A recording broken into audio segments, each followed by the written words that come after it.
Are you a filmmaker or content creator with a vision that demands the best? Then look no further than IPGRentals.com, the ultimate destination for audio, video, lighting, drones, and support gear for your productions. At IPG Rentals, we believe in the power of collaboration. Our gear becomes an extension of your creativity, bringing your vision to life. And with our tagline, Our Gear, Your Vision, we're not just a rental service, we're your production partner. Why choose IPG Rentals, you may ask? Easy. We bring quality, reliability, and an extensive range of top-notch equipment. From industry-standard cameras and audio equipment to state-of-the-art lighting and drones, our gear is meticulously maintained to ensure you get the best results every time. So what are you waiting for? Visit www.ipgrentals.com. Our gear, your vision. Welcome back to Media Hub. Today's guest is not only a highly respected director in the world of live golf broadcasting, he's also a dear friend of mine. I've known Mike Lacaey since 1993, back when we were both working at Nickelodeon Studios. He was behind the camera, and I was his camera assistant. Since then, Mike carved out an incredible path from camera operator to technical director to now directing live PGA tournaments for PGA Productions. He's seen this industry change in major ways and has kept growing, evolving, and leveling up every step of the way. In this episode, we talk about that journey. If you're someone trying to climb the ranks in live TV or just curious about what it's like calling the shots in real time, then this one's for you.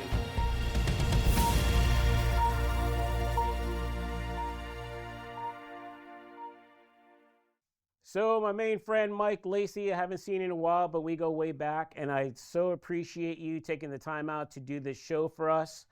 Man, when I was going through these questions, we're gonna go down memory lane a little bit. But I remember last season when you actually responded to one of the posts on LinkedIn, and you were congratulating me on the show and everything. I was like, dude, I gotta have you on. And then when you said you would be on, I was like, great, season 2, you're definitely on, and here you are. That's awesome. Thanks so much for having me. It's a pleasure and it's an honor to do this. Dude, you don't know. Talk about honor. Trust me, it's my honor.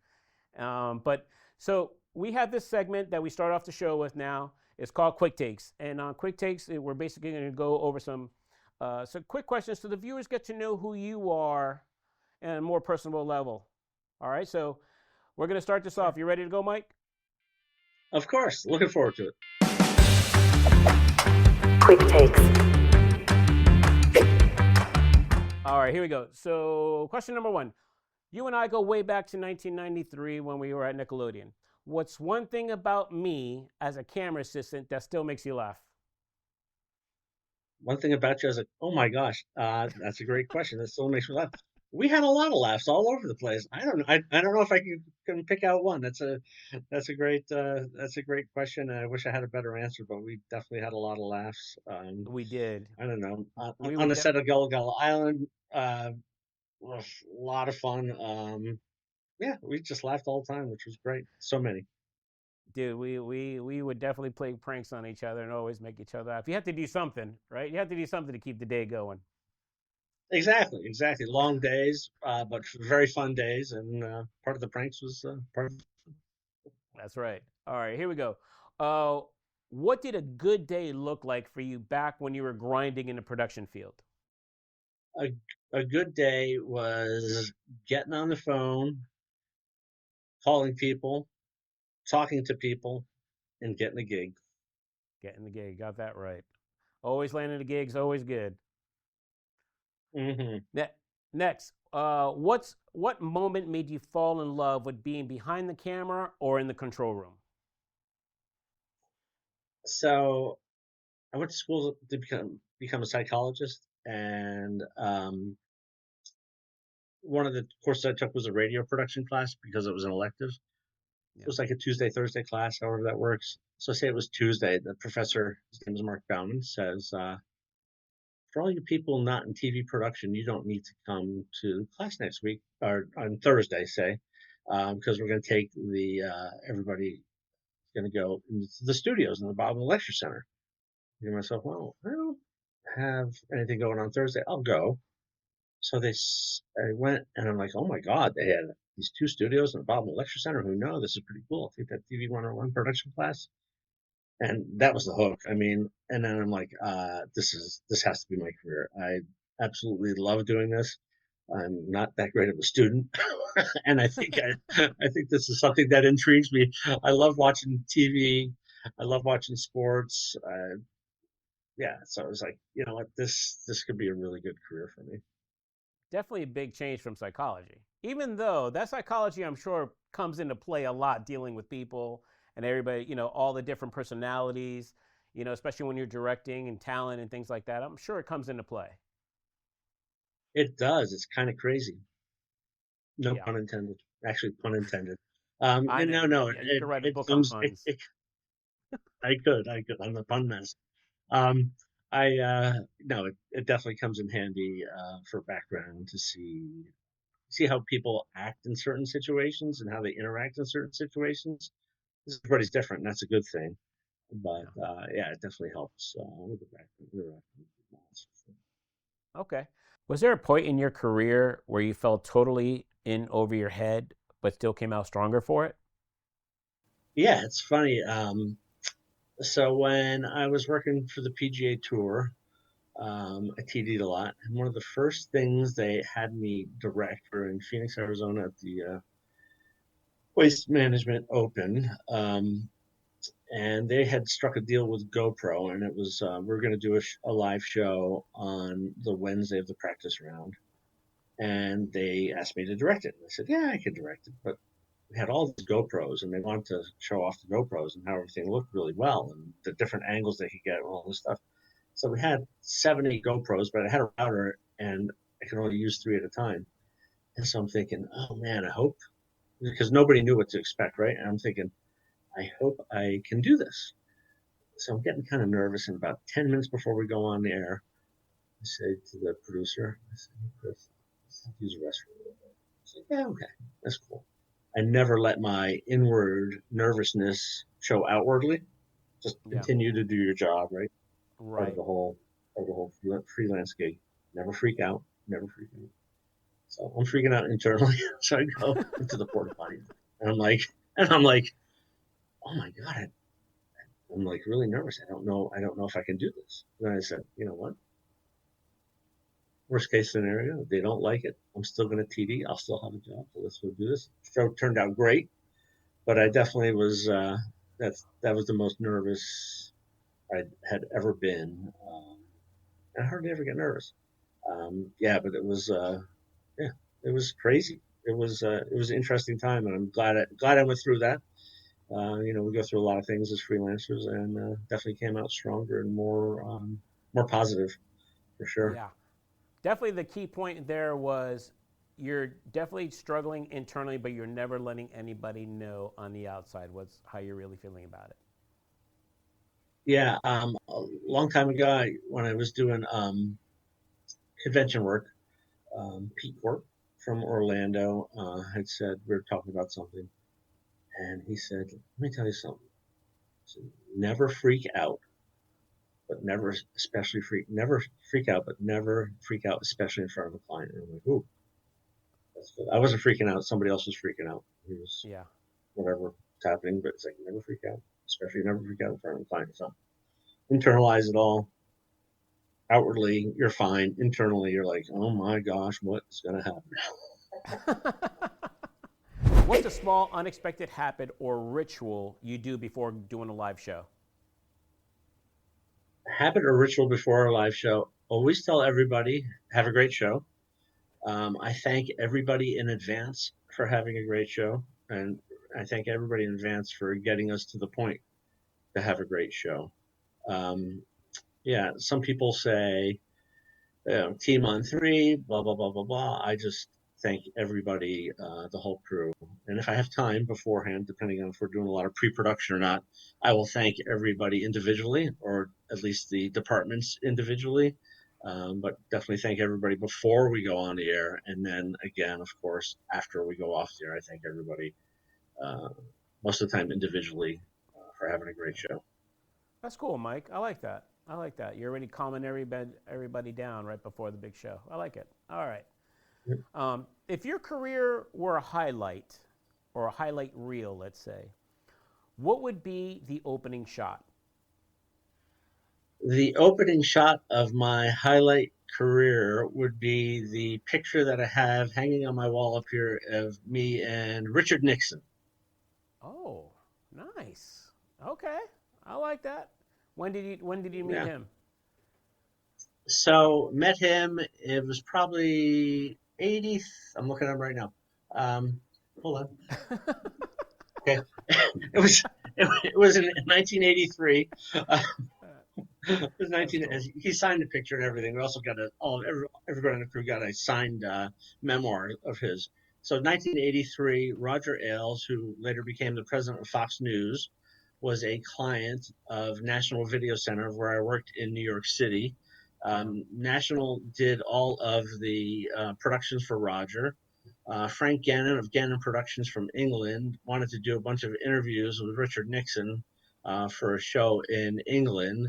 So, of course, they went through Roger. Roger used National Video Center, and we had Richard Nixon on and off for about a week and a half. He would come in and we did a ton of interviews. I worked on that at that time. I was a studio supervisor Yeah. for the show, so just make sure everything runs smoothly. But yeah, having a picture of him, shaking his hand, signing the memoirs, it was a pretty neat experience. Yeah, that's cool, man. That's very, very cool. If you could give your younger self one piece of advice, what would it be? A 20-year-old might, it's funny you say that because I say people to all the time, never in my life when I was younger, 20. So I was starting a TV production program in at SUNY New Paltz, but Yeah. never in my life, if you would have told me you were going to travel all over the country, you're going to work on all these projects, you're going to start in entertainment, you're going to work in studios, you're going to learn so much. When I was a kid, I wanted to play in the NBA. Of course, I couldn't because I suck at basketball. But as part of the career, if somebody would told me back then that you'd be involved in all the things that you love Yeah. growing up, like watching TV, I love watching TV. It was fantastic. Um, I've been a part of NBA. I've been a part of NFL, hockey, baseball. College sports, all the college sports. I love that. Professional wrestling, PGA Tour golf. It's like if somebody would have told me where I'd end up today when I was 20, I'd be like, yeah, you're crazy. You Yeah. are absolutely you're absolutely bananas. You need to go back to the psychology class and listen some more or something. I don't know. Yeah, it's absolutely it's absolutely ridiculous how things work out and where I ended up. And I'm You so know, grateful and thankful yeah. that it has. Well, saying that now, and you, when we were on the phone, we were going over these questions on stuff. When you told me where you started out, tell everybody where you started and how you got where you are now in just a brief time. Just go through that real quick, 'cause I think people will find that very interesting. So I graduated from college in 1981. Got married to Valerie, the love of my life, soon after. We're living in New Paltz, New York, and I decided I got to get a job when I graduate from college. So I started working at Dunkin' Donuts. I swear to God, overnight making the donuts. After a couple of days, I'm like, you know what? I'm terrible at this. I better quit before they fire me, and I got to really get a real job. So went drove down to New York, to New Jersey, stayed with my grandparents, went to New York City for a week. They used to have this thing called the Yellow Book. No internet back then, of course. Picked out all these production companies. I had 40 production companies in a week that I was there. I had 3 interviews, 2 job offers, and I took the job at National Video Center in New York because they had just moved from a small place facility on 57th Street and I thought I saw more potential for growth. But the other job offer was for the same position, which was a messenger running packages around New York City. And the deal was with National, you're going to work in the mailroom, you're going to run packages around New York, either as a foot messenger or if Mm-hmm. we have a large shipment, you'll take the van and you'll drive wherever. It could be New Jersey, it could be Long Island, it could be somewhere else in New York. And they said, but the thing is, when you are not doing that, you have run of the place. There was a non-union house. I learned everything from 2-inch machines, how to set them up with an Allen wrench. I learned everything technically. It was unbelievable. And I would go from post production up on the third floor down to the studios down on the ground floor. And I was like, you know what? Production is definitely what I want to do. And eventually, after about 6 months, became studio manager. And then I worked my way up from there to learning everything. And the thing is, like, if when you get into business, if somebody asks you to do something, just do it. It's like Yeah. they're like, we really need to paint the hallways on the third floor. Do you want to come in on the weekends and do it? I'm like, yep. Uh, we need to do. We need to. We're getting new cameras. We're gonna need to run these cables out. You want to do it? Yes. We need, just learn as much as you possibly can and soak everything in, which I did. Yeah. And then after about a year and a half, 2 years, I worked my way up to camera. Mm-hmm. Um, we were doing a show for the USA Network called Radio 1990. It's, back in the 80s. And we're going to do, it was usually, we had a bunch of rock and roll interviews. Rock and rollers would come in. Lisa Robinson was the host, and it was a bunch of single camera interviews. So finally they decided we're going to do 2 camera interviews. So like, oh, cool. They're going to do 2 camera interviews. That's cool. The director for the show was going to run one of the cameras. The lighting director and camera operator was going to run the second camera, and the producer of the show was going to switch between the cameras. Yeah. So he was starting to freak out just before we go on the air.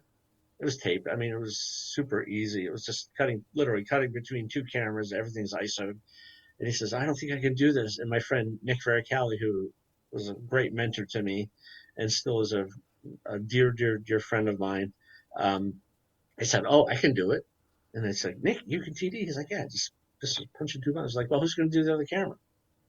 And he said, Mike can do it. And I just said, Mike, you can do the camera? I'm like, I can do the camera. So I go in and I'm doing the camera, and the production manager, she comes into the control room and she's like, oh, Nick, you're cheating? I didn't know you cheated. She said, yeah, I can switch between cameras. She says, well, who's doing the other camera? He's like, Mike. He's like, Mike's doing a camera. So I saw her afterwards. She's like, Mike, I didn't know you did camera. So to back up the story a little bit, because I was studio supervisor, I had keys to everything. And I would go in on Saturdays and set everything up. I'd turn on the lights. I'd turn everything on. I'd practice camera work. I'd do everything. I love TV, and I wanted to grow. So I took it upon myself, and I said, yeah, I do camera. And from that point on, I was a cameraman at National Video Center. And then they let me do lighting, and I moved up from there. And I mean, if you just pay attention, Mm-hmm. do what you're asked, be on time, Yeah. do what you say you're going to do, Mm-hmm. you can go far. If you don't do any of those things, I don't know. Good luck to you. The way you wrap that out is perfect because what I was going to say, to answer that, what you just said was, the main important thing is get your foot in the door, right? You took Yes. a job that wasn't really, it was in TV, but you were working in the mailroom and you worked your way up and then you just said yes to everything that needed to be done to learn. And then eventually you got your break, right? And then everybody realized what Yes. you could do. Because, Yes. I mean, as you know, Mike, even though for you, that's one of the reasons I wanted to have you on the show is because you were able to advance your career many, many times where a lot of people get stuck, right? But you're telling people exactly the steps to take. And we're going to get deeper into that. But for now, who taught you the most in those early years and what stuck with you from that time to time? So in the early years when I worked at National Video Center, it was the perfect learning opportunity. Nick Vericali, who's, like I said, is a dear friend of mine. Yeah. He cameraman, lighting director. You can IMDb him. Multiple Emmy award-winning lighting director for soap operas.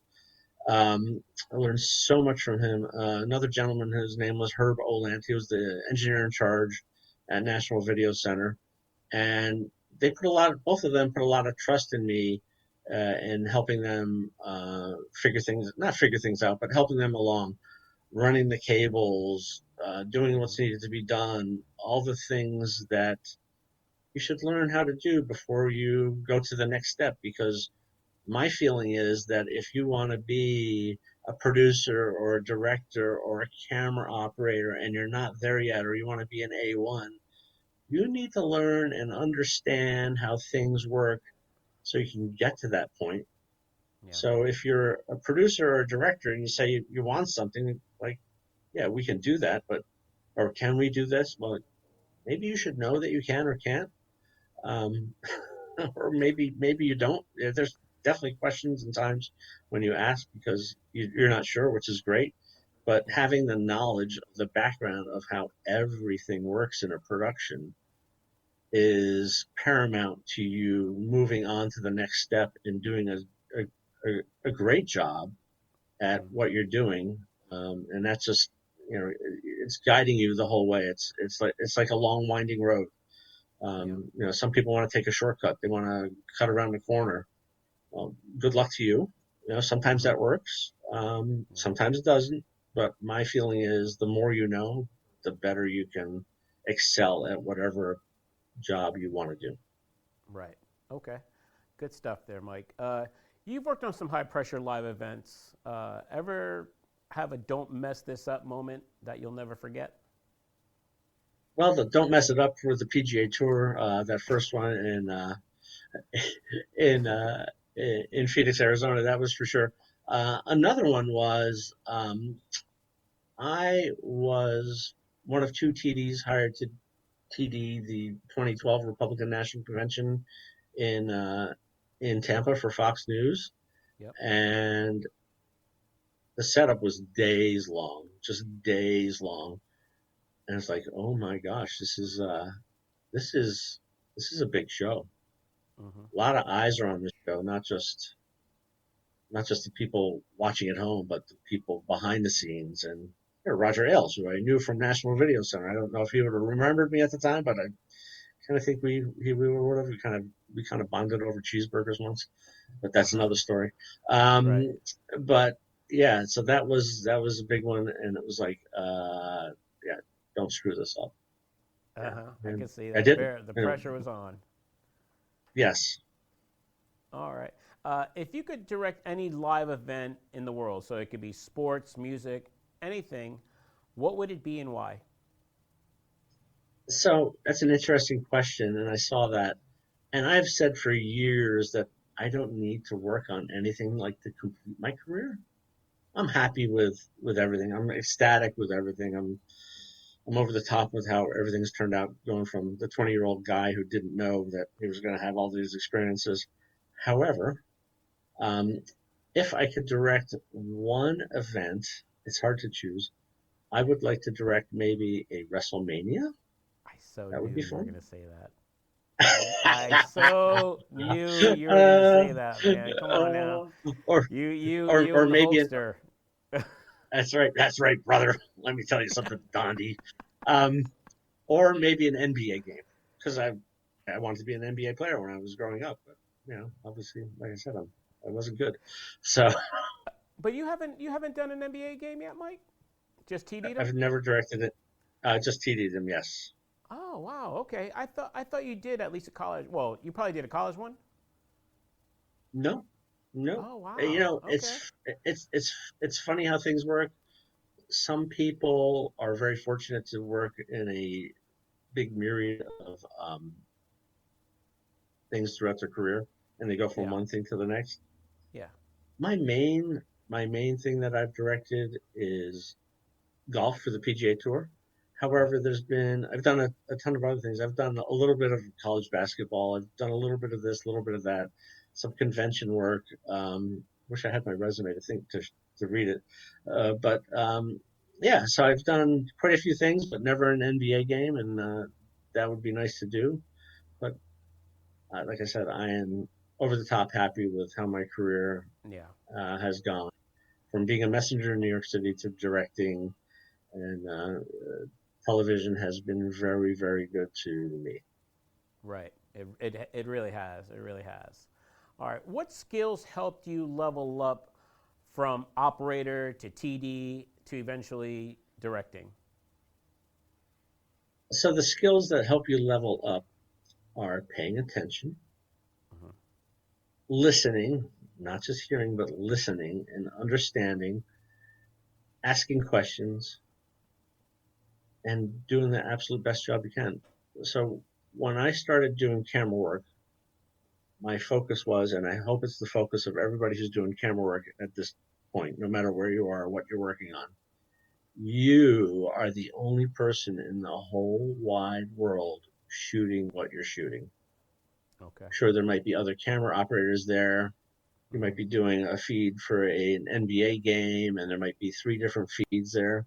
But your shot is your shot, and you need to make your shot look the best it possibly can because you are responsible for that. Not only you're a camera operator, sometimes you're producing in your head, you're directing in your head, you're checking your returns, you're listening, you're watching, you got your left eye open if you're doing handheld, you're looking over the viewfinder if you're a hard cameraman, just paying attention, being in the moment. And the main thing in sports is don't be a fan. Can't tell you how many times I work with people and they're a fan and they get caught up in the action, and it's like, yeah, you can be happy for something, you can do whatever, Right. but do your job. Your job is not to make the people in the truck happy. Your job is to make the people at home happy because you want more people to be watching at home. That's your job. So Right. do the very best you can every single time you step into your position, whether it's a utility, whether it's an A2, whether it's a messenger running packages around New York, whether it's a director or a producer or a production coordinator or a crewer or anybody. Do the very best job you can because everything really rides on everybody's individual shoulders, which makes everything look fantastic when everybody's on the same page.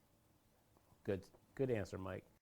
All right. Was there ever a moment where you almost left the business, or has it always been felt like this was your lane? Another interesting question. There was 2 times when I thought about leaving the business. It was the beginning of IT, so I'm like, oh, so I was starting to travel a lot, and I didn't like traveling a lot. Um, so I went to DeVry in Orlando and looked into maybe getting into IT, um, but the price was outrageously expensive, and it would have taken forever, and then I would have had to turn gigs down. I was like, I don't know any other way to pay the bills at this point, so yeah, I can't do that. I can't do that. I thought that'd been pretty cool. Who knows where that would have led, right? And another time it was like, oh, um, Reagan fired all the air traffic controllers. Now they're starting to hire them. Let me look into that. But I was too old. The cutoff is 40, so I was like 42 or whatever at the time. So yeah, there was 2 times where it's like maybe I can do something else. Yeah. Uh, in the scheme of things, in the long run, I'm so glad that I didn't. Yeah. I mean, it definitely worked out for you. So it's good that you went through. I mean, we went through just in the 30 some years that we've known each other. There's a lot that has happened in the industry, in the world, economy that has. I mean, we've seen a lot of people come and go through those times. Yeah, Yeah. yeah. So it's good that we Remember stuck it through. when Yeah, I remember we used to do all the work at Nickelodeon. I was doing a lot of work at Disney at the time. And I was thinking, I am going to be a cameraman, a studio cameraman for the rest of my life. And I love it. And I'm having a lot of fun doing it. And maybe throw a couple conventions in here and there. And we used to do a bunch of concerts, as you know, and Yeah. people coming from out of town and do shows like the Rosie O'Donnell show that Hmm. we worked on. I was thinking, wow, this is turning into a great career working in the studios. And then, just as fast as Hollywood East appeared in Orlando, Hollywood It went East away. turned into Hollywood Least, and that all Oh, went I love away. that. And I was like, Right. good. And I was like, oh, this camera work stuff is kind of going away as well. What else am I going to do? So that's kind of how I transitioned into technical direction. Well, is that what made you go inside the truck to TD? Yeah, so we were working on the last show at Disney, Dooley and Pals. You were there, Yep. I was and there. yep, and Paul Spitzer, the TD, and Ed Schumann, who you know really well. We were all asked by Sunshine Network to go up to Tallahassee, Florida, to do an FSU women's softball game.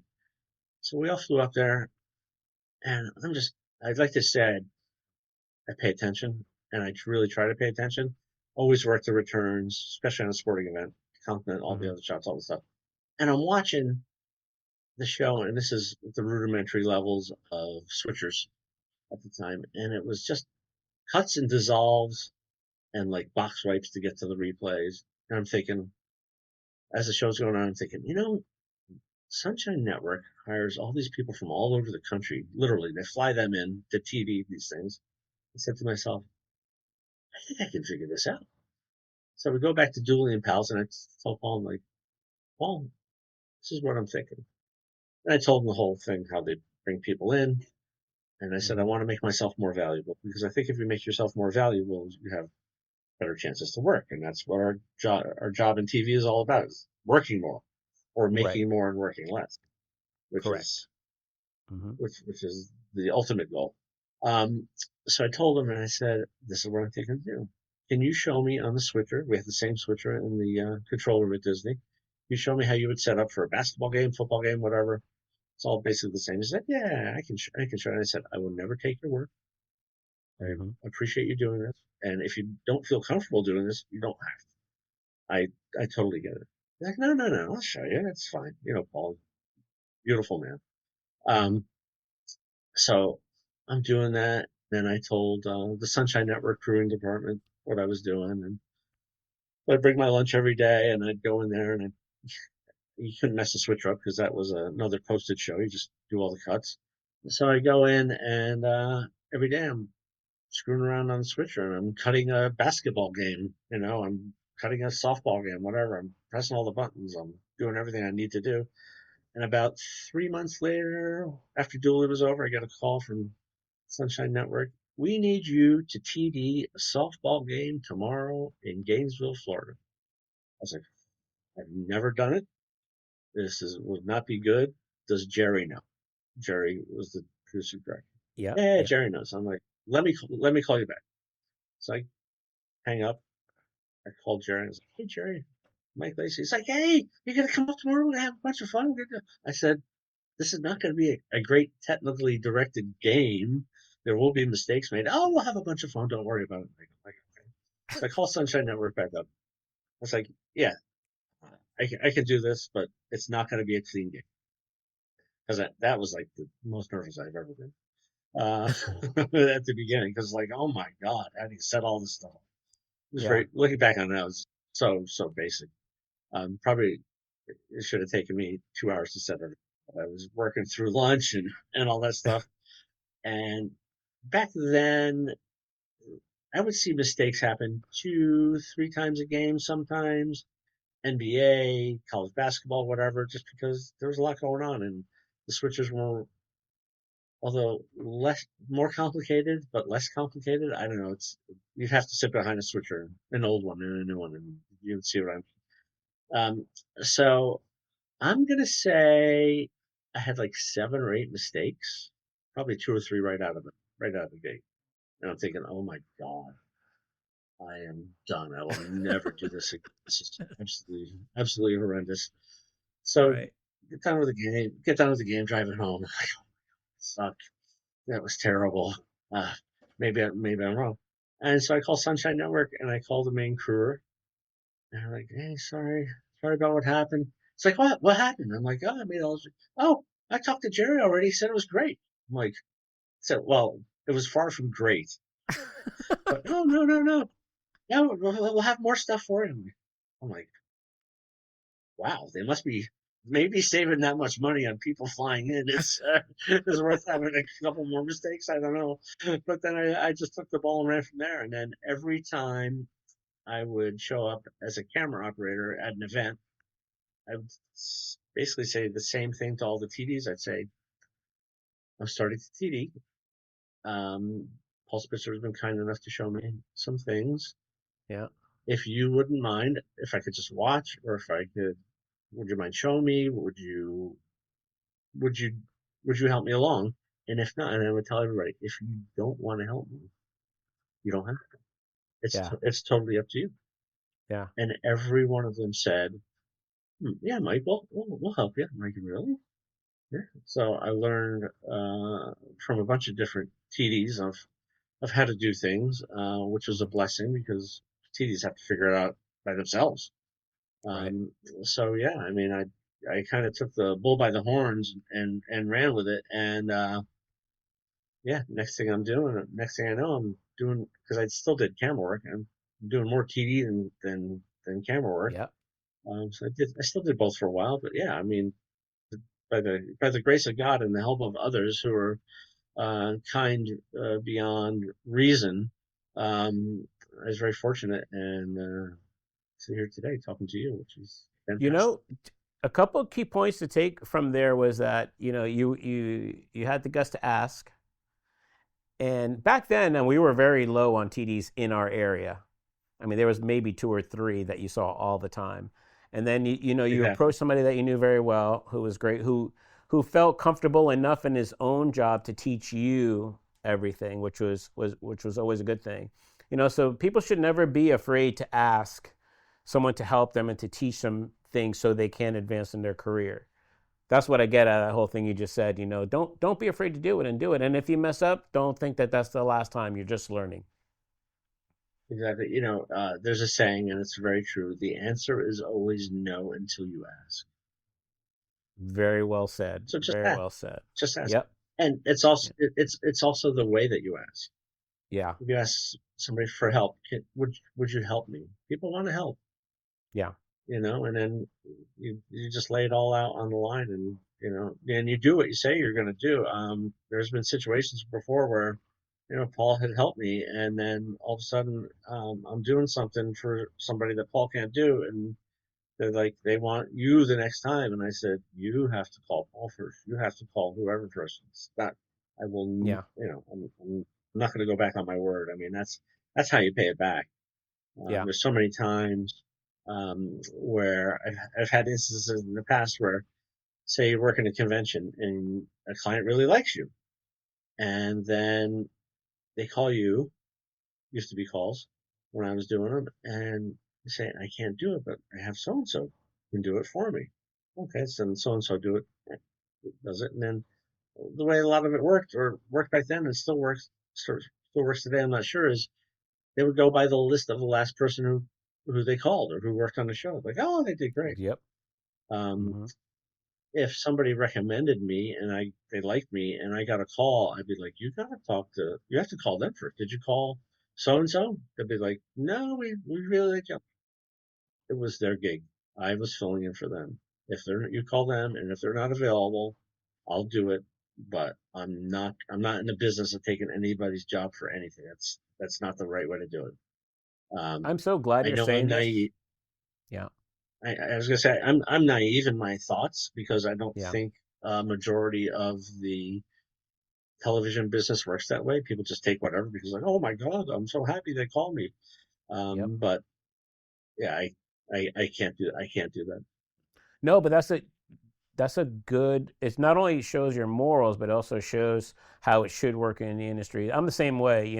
If someone gave us a job or called us a company that we're covering one of our other friends, we call it keeping in the family, the jobs, and they call us back, we're like, no, you got to call them, and that's the way it should be practiced.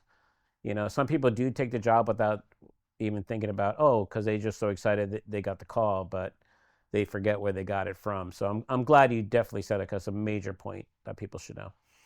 How about how has the live TV and sports broadcasting world changed from the 90s to now, according to you? It has changed a tremendous amount. Everything's gone from analog to digital to high def to IP. Um, the transmission structure has changed. The monitoring has changed. A lot of the monitors now are multi-viewers. What I wouldn't give for a glass for a glass to look through I know and what you see what mean. something really looks like with a monitor that you can set up, right? Because like, Right. oh, it looks good there. Oh, it Yeah. doesn't look good there. Oh, it looks great there. Oh, what Exactly. what are we supposed what are we supposed to do? I'm like, you have a waveform and a vector scope. We can put this online and see. No, we don't have that. Like, how do you do stuff without a waveform monitor or vectorscope? We don't even know what this looks like. Oh, it looks good in video. Oh, it looks terrible in audio. It's like what? It's like what is going on? It Yep. drives me absolutely bananas. But that part is definitely not going to change. But yeah, what I wouldn't do for a piece of glass just to look at something that's really coming in and a setup monitor. Um, but things have changed exponentially, as you can attest to with your VMix and your virtual reality backgrounds. Yep. That's the wave of the future. The volume stages, which is unbelievable. I do a lot of work now at the PGA Tour. They just opened up PGA Tour studios in Ponte Vedra, about 8 miles from my house here at Jacksonville Beach. Uh-huh. Um, and they have these virtual studios that are the main studio is just unbelievable. You can put anything you want in there. And then the AR that's involved with it, or the VR, the virtual reality, and the augmented reality. It's like mind blowing, and how Yeah. everything tracks with the cameras these days. Um, yeah, it is crazy. It's just crazy the amount of technology, how it's exploded, and it's just going to keep on going for a while. Yeah, and that's why we started going this way, is because I believe it is the future. And are we a couple years behind? Because it came out a few years ago, but there's still a Hmm. lot more to grow in this virtual space, and it's going to keep going. Like we're, for example, like our set is all green, but you could easily do with the VU with LED screens, wraparound screens on the background. It's the same exact concept, but it Right. is the wave. It's the future. It's what's going to come, because you could do so much in one space. Yeah, it's a money saver too. You go out, you shoot the backgrounds, or you have the backgrounds. You don't have to go on location. Yep. Do everything in the comfort of a studio where it's not going to rain. It's not going to be too hot. Sun's not going to be going behind clouds. You have a controlled environment.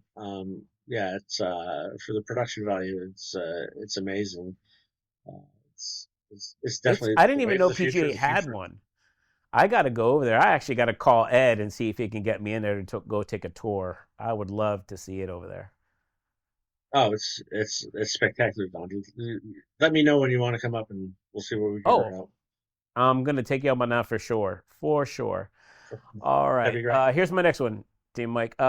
What new tech has changed in your workflow the most, and what old school habits still hold true today? The old school habits that still hold true today are the non-technical. Um, Pay attention, listen, watch, learn, Mm-hmm. communicate. I think that you cannot communicate enough. I don't think there's No. such a thing as over communication. Mm-hmm. If you don't understand something, ask. There's no such thing as a stupid question. Well, maybe sometimes there is, uh, but but the old school part has really not changed. The technical advancements, especially in the golf realm, at the PGA Tour, is a modern marvel of wonder. Uh, there, they have a Hawkeye replay system. A lot of people use EVS Mm-hmm. for their replay system. They have a Hawkeye system, which is really amazing. Um, so in EVS, you have to route everything individually, or DDR, however you're going to do it. The Hawkeye system takes everything in all at once. Oh wow. So you're never going to miss it. Yeah, it's amazing. You're never going to miss anything. Every camera that is coming in is being recorded, Yeah. which is crazy. So, and then you can go and you can recut stuff. You can't even tell it's on tape. Or they can cut stuff. You say, I don't want the cut back, and they hit the clear button, and then there's no cut back. Or say, don't cut. So if they could have cut it, and then there's a clear button, they could just hit the No clear way. and not cut anything. Oh yeah, yeah, yeah. Oh yeah, and then we missed whatever was on the third hole of the Rory McIlroy group. He had a ruling. We're going to go back and take a look at it. It's all hooked up with the ShotLink interface computer. We can automatically go back to the third hole in the blink of an eye, literally, and every camera that was there will pop up, and you can go through every camera and take a look at it. So nothing is. It's Wow. it's amazing. And then again, all the augmented reality, the virtual reality, the volume stage. at the tour. I mean, that's all game changers, as we're just talking about. Um, it's interesting. Cameras are still cameras. The switchers are becoming more powerful, that's for sure. Video is still video, but there's a lot more knobs to turn and a lot more things to look at, whether you're going to be in 1080p, 4K, so on and so Hmm. forth, HDR, um, different things that you want to look at. But technically, things have changed. The lighting has certainly changed. Um, Back in my day, it was all Fresnels and Yeah. some soft lights and a bunch of diffusion, and it's not that anymore. It's a bunch of panel lights hanging all over the place. Um, yeah, it's amazing, studio pedestals, tripods are still tripods, but Yeah. getting that information being recorded and spit out is it's crazy. It's maybe I use crazy too much. It's pretty neat. It's Let me ask you yeah, this. glad to be. Yeah, let me ask you this, Mike. So with all that you said with the new technology and everything, that seems like it'll help you be even a better director, right? Because you have all these other new tools that you can use, new technologies. It makes the show better, hopefully. I know the technical aspects could be a pain, but so what using those tools, how does it make you a great director? I don't know if I'm a great director, but I think I'm above average. But it's true. Uh, Using the technology, it's not just using the technology; it's knowing when to use it and when Yeah, not to use it. right. Um, for instance, yeah, you can see the shot traces from the golfer if the camera's shooting from behind. You can see the trace. The thing you miss is you see this. Before we had that, there'd be a cut shot to the tight shot of the face, and seeing the eyes go up and down, right? And seeing and Mm-hmm. looking at it, and you can see the emotion. You kind of miss that now. Um, so knowing when to use it, knowing when not to use it, knowing how to use it, knowing when to call it because there's a delay in the audio. Lots of places have GPI triggers set up for the fader handles. When you go to something for audio, it'll automatically put the delay in. Sometimes it doesn't. Um, yeah, it's knowing when to use it and when not to use it is the key. Um, I'm old school, meaning I'm old. Um, I fear that sometimes it looks too much like a video game. Yes, However, I so agree with you. how, however, Yeah, to get the younger audience to view it, yeah. that's what they're used to Mm-hmm. seeing on their computers, their tablets, whatever they're playing with.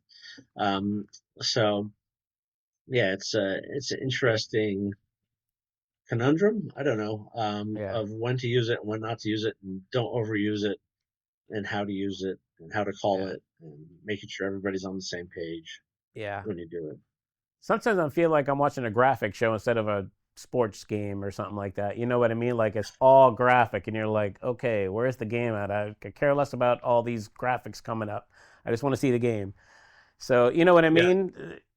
yeah. I know. It's not exactly what you mean. So we'll have like graphics in it.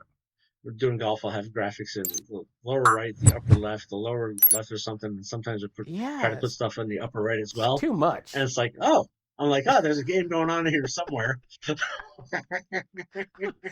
And But and the then most the poor important. cameraman is just there like trying to frame for all this stuff that you have in the frame, and you got it drives me insane. I don't like it. I don't like it. All right, Mike. So when I contacted you, one of the main reasons I wanted to bring you on as well was because you were one of the people that were able to advance your career many times throughout your whole career. So that's what these next set of questions are going to be like. Or we're going to focus in on those. So, what would you say if you've gone from camera op to TD to director? What were the key things you did at each level to prepare you for the next step? So this is another old school thing. Dress for the position you want, not the position Mm. that you have. Dress for the job you want, not the job that you have. So I Hmm. always tried to dress nice. I always tried to dress nicely. Um, you have to do things that are going to stand out to people. Watch, learn, pay attention to what you're doing, and if you're a camera operator and you're a new camera operator, even if you're an old camera operator, mark your viewfinder up, get it looking right before you go on the air, work on it, practice, practice, practice, practice, practice. That's for sure. Just practice. And when you're a camera operator and you want to become an A1, maybe you're like, I don't really know if I want to do the camera operator stuff. Set your camera up, fax it out, make sure it works, run into audio, talk to the A1, kind of like I did with Paul Spitzer and the TD. Yeah. This is what I'm thinking about doing. I don't know, I'm just trying to make myself more valuable. Explain your situation, ask kindly. Don't say, this is what I'm going to do. This is what I'd like to do. Because nobody can predict the future, Yeah. right? Just do the best you can do. But always also, when you're doing that, be available in case they need you to run back to the floor or to the studio or whatever you're doing to operate your camera.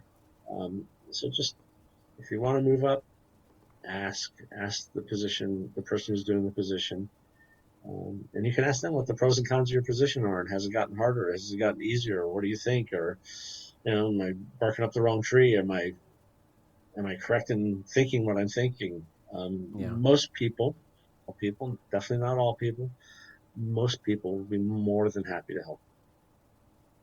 And that is true, especially if they know your personality, you're a good person, the way you act, or you do a good job, things like that. People will go above and beyond to teach you what they know, for sure.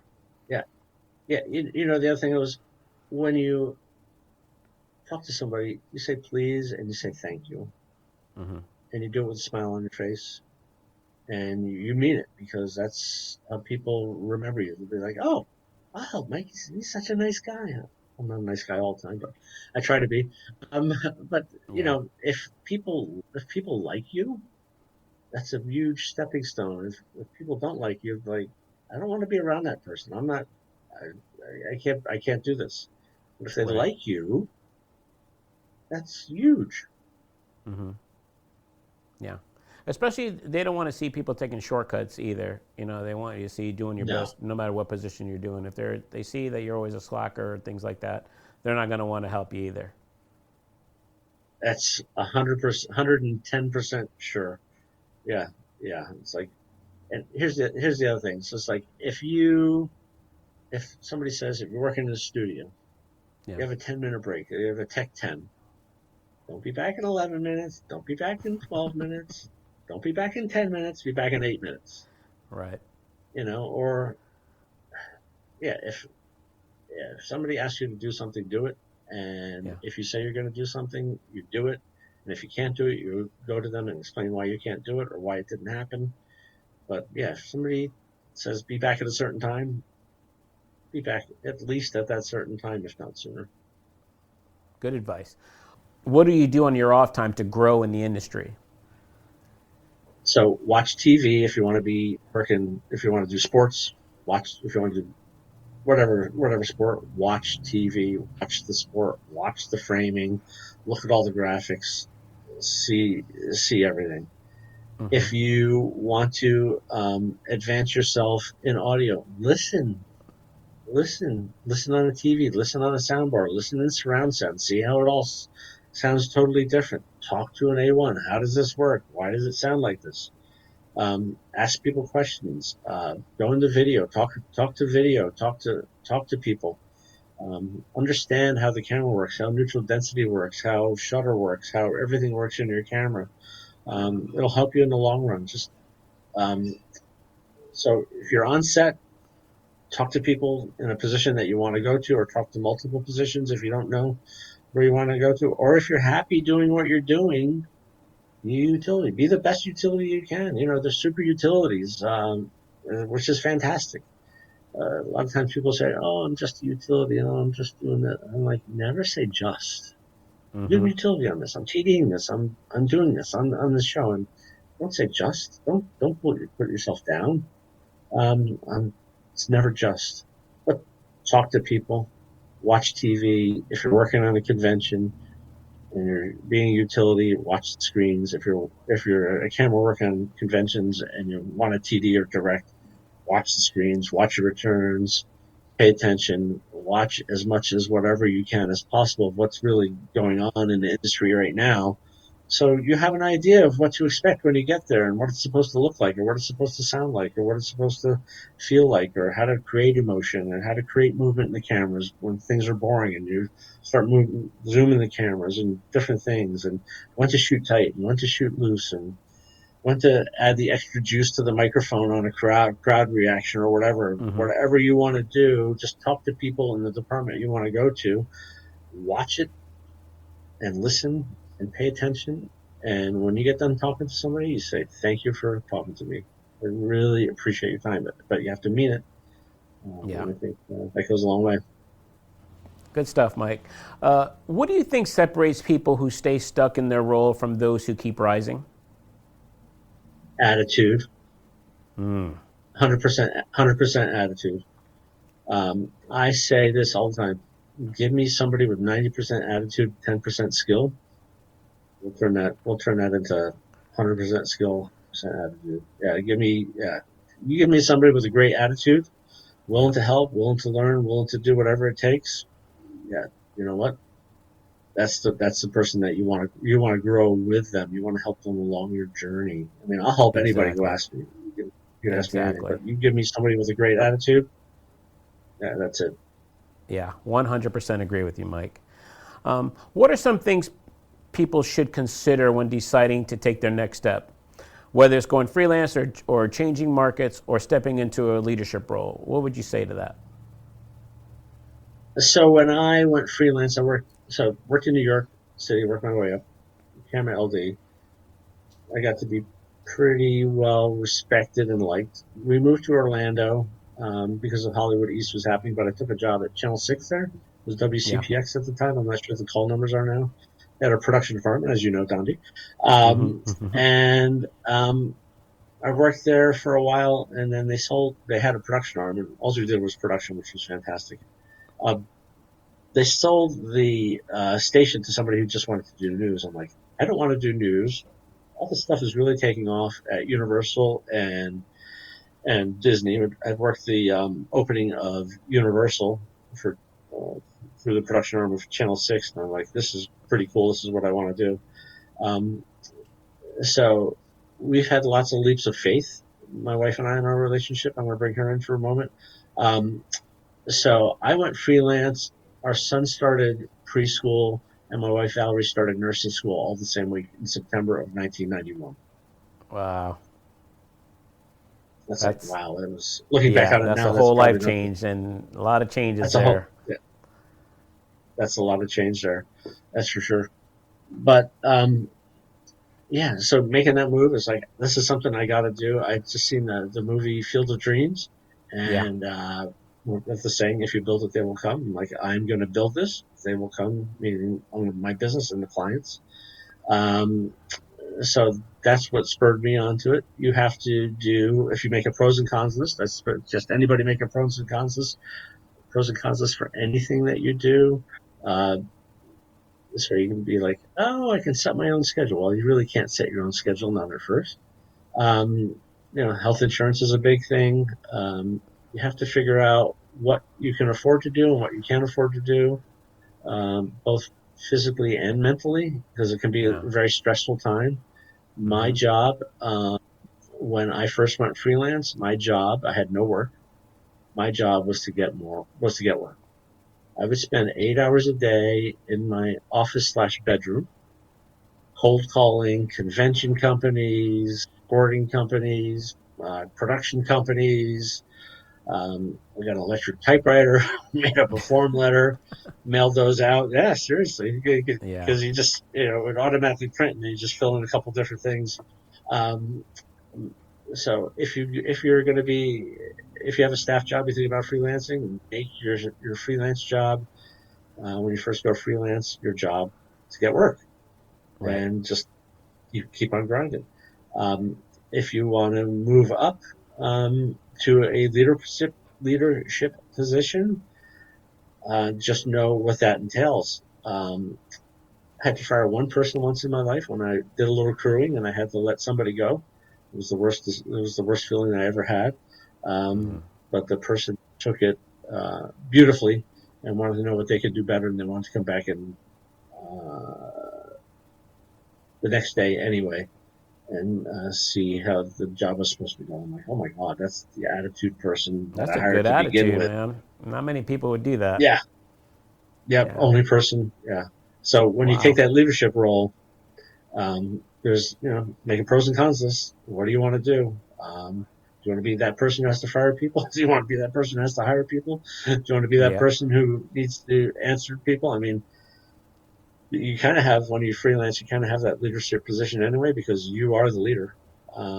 You have to make the decisions for yourself, which also affect your family. So, yeah, but if you want a bigger role than being over yourself, as you did, Donnie, which is fantastic. I mean, Yeah. um, yeah, it's definitely a big step, and look how it's worked for you. And it's worked for you because your attitude is fantastic. Your passion is unbelievable. You're great at what you do.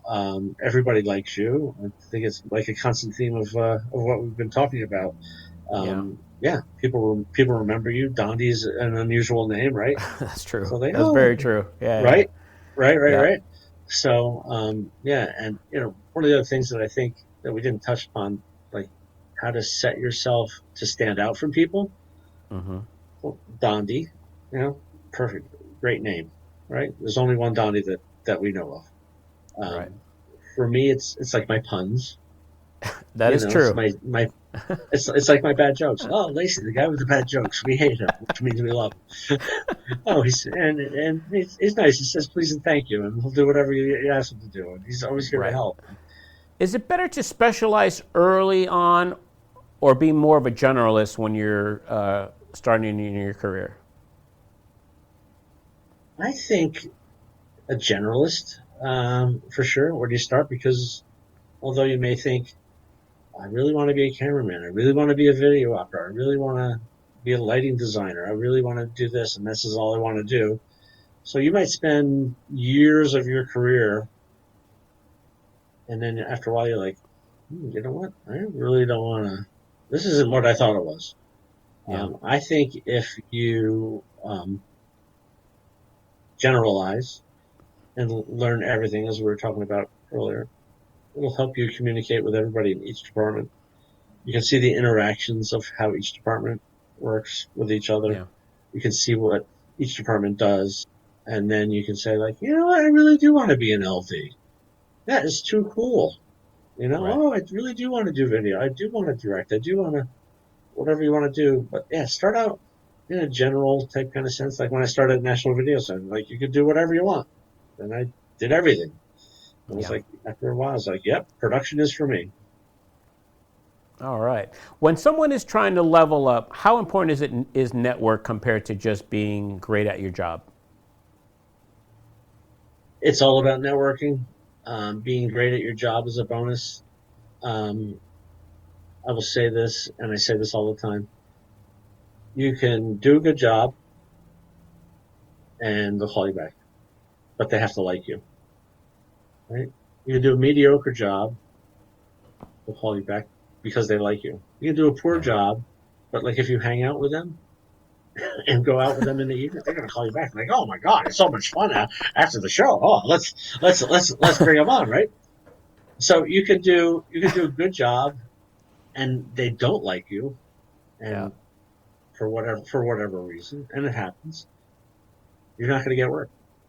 Yeah. So networking, it's all about networking. I'm called schmoozing. I'm a terrible schmoozer. Mm-hmm. Always have been.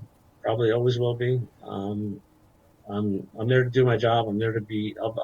I'm friendly. I'll be your friend, but I'm Yeah. not going to go hang out with you at night. I'm not going to stay up late. I'm not going to do all these things. You want to have dinner? Yeah, we can have dinner. We can do whatever. Yeah. But yeah, networking is all about it, and the networking also is, the people that you're working on a particular gig. Say you are a utility on a job, and you talk to another utility, and the person who's doing utility loves being a utility, and they're a super utility, and that's their career, and that's their passion. That's great. And you happen to mention, yeah, yeah, I really like to do camera. I started doing a little bit of camera work. Well, that person might be on another job and be like, Oh, somebody called in sick. It's like, oh, let's call Mike. He might be available today. I was talking to him. He's such a nice guy. He told me he's working on it.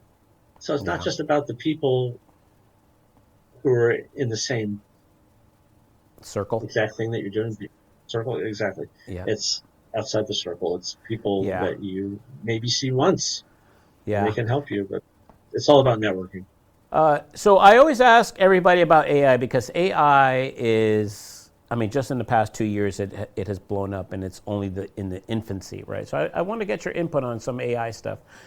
Do you see AI or automation playing a role in the future of live directing, especially in sports?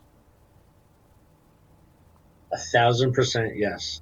Reason being, only went to NAB once. It was 2019, Mm-hmm. and they were already talking at that time of, if you have a basketball game or a football game or whatever, instead of having all the cameras up there, you put one 24K camera there, and Yeah. then you use the RFID chips that everybody has, and then you can pick and choose, and you can have as many ISOs or as many different shots as you want.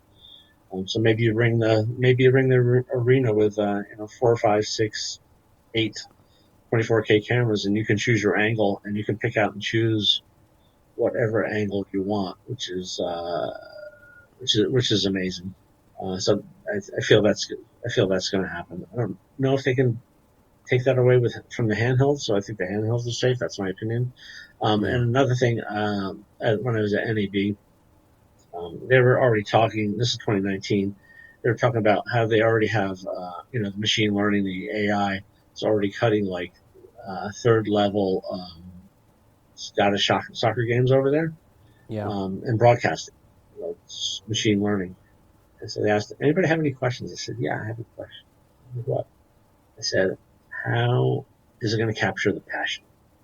Like, what do you mean? I was like, when, say, there's a great assist in a basketball game, Mm-hmm. and we take the camera, and then the cameraman, through instinct, through knowledge, through experience, sees the bench in the background exploding and widens out or pushes to them or does these little things. I was like, how are you going to capture that? Or say, if you're doing soccer and there's a Mm-hmm. great goal, instead of maybe going to the goalie, you see the crowd going wild, or you see something else happening on the field. How are you going to capture that passion? There was really no answer for that. Yeah. So that The will human. probably come in time. I mean, that's six Yeah. years ago now, so maybe the machine learning is taking over. But yeah, The human aspect of it's it. crazy. If you could give your younger self one piece of advice, what would it be? Be ready for surprises. Mm. Be ready for surprises. Roll with the Yeah, not punches. everything goes the way you think it does. Never does. Hey, look at us today. You already know everything that we dealt with, even just today, right? You just got to go with it. I know. I know. So, Mike, thank you so much for the time, man. It was a pleasure talking to you. It was good catching up, man. It's been a long time since me and you actually sat down. Absolutely, absolutely, 100%. My pleasure, Dondi. I'm so glad we got to do this. For those watching or listening, I hope you picked up some real gems. From the power of persistence to the importance of being ready for that next opportunity.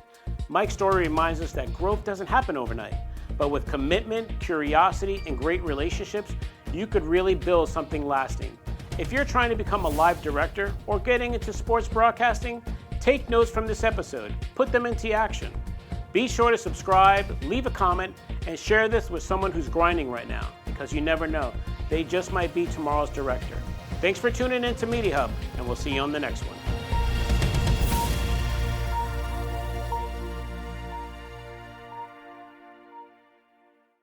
Are you a filmmaker or content creator with a vision that demands the best?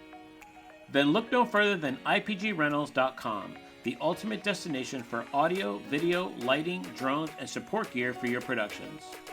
At IPG Rentals, we believe in the power of collaboration. Our gear becomes an extension of your creativity, bringing your vision to life. And with our tagline, Our Gear, Your Vision, we're not just a rental service, we're your production partner. Why choose IPG Rentals, you may ask? Easy. We bring quality, reliability, and an extensive range of top-notch equipment. From industry standard cameras and audio equipment to state-of-the-art lighting and drones, our gear is meticulously maintained to ensure you get the best results every time. So what are you waiting for? Visit www.ipgrentals.com. Our gear, your vision.